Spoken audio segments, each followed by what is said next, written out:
হুম, শুভ সকাল। কেমন আছেন আমার ফ্রেন্ডস অ্যান্ড অডিয়েন্স? দেখুন, আমি এসেছি এখন সেই ঐতিহাসিক রেসকোর্স ময়দান এবং এর পাশে রমনা কালী মন্দির।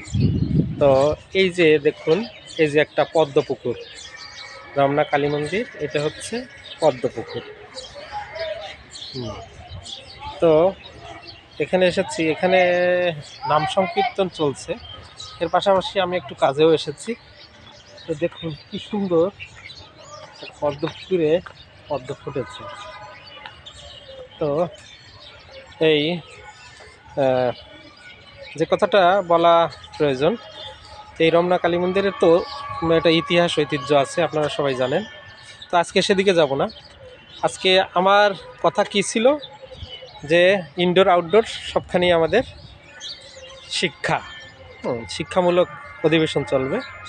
তো আমি এখানে দাঁড়িয়ে একটা টিপস দিব, সেটা হলো কি, মেডিকেল লেসনের, হ্যাঁ, ব্রায়োনিয়ার একটি সেট দিব, 2 লাইনের, মাত্র 2 লাইনের। সেটা হলো কি, ব্রায়োনিয়া কীরকম?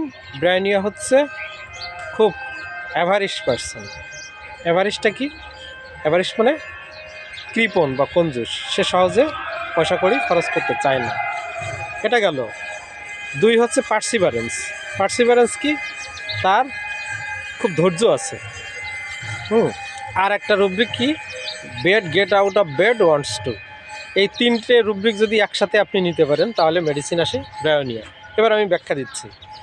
ব্রায়োনিয়ার রোগীদের যখন কোনো শারীরিক অসুবিধা হয় বা রোগ যন্ত্রণা ভোগ করে, তখন সে সাধারণত পয়সা কড়ি খরচ করে প্রথমে ডাক্তারের কাছে আসে না। তো ভাবে দেখি কি হয়। এরকম করতে করতে যখন দেখে আর হচ্ছে না, তখন সে ওই অবস্থা থেকে বের হয়ে আসতে চায়। তা প্রথম দিকে যখন সে পয়সা কড়ি খরচ করতে চায় না, কারণ তার হাতটা তো একটু কুঞ্জস, ওইটা আমরা কি ধরলাম? অ্যাভারেজ।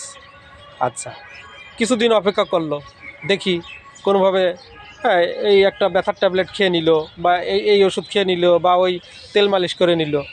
কিন্তু যখন দেখে তার এইসবে কাজ হচ্ছে না, তার এই রোগের জন্য এখন তার বিজনেসে সমস্যা হচ্ছে, বিজনেস বাধাগ্রস্ত হচ্ছে, এবার সে বেড থেকে উঠে আসে। কোন বেড থেকে? যে বেডে এতদিন সে ছিল, যেখানে থেকে সে এতদিন অপেক্ষা করছিল, দেখি কি হয়, এমনি কমে কিনা। যখন হলো না, এবার bed get out of bed wants to, সেখান থেকে উঠে এসে কী করলো? ডাক্তারের কাছে এসে বললো, দিন ওষুধ দিন, carried desire to be carried. তাহলে এই 4টে রুব্রিক মিলে আমাদের মেডিসিন কী আসে? ব্রায়োনিয়া। তো ঠিক আছে, সবাই ভালো থাকবেন, আবার আগামী ক্লাসে কখনো দেখা হবে। সবাই ভালো থাকবেন, হ্যাঁ, শুভ সকাল।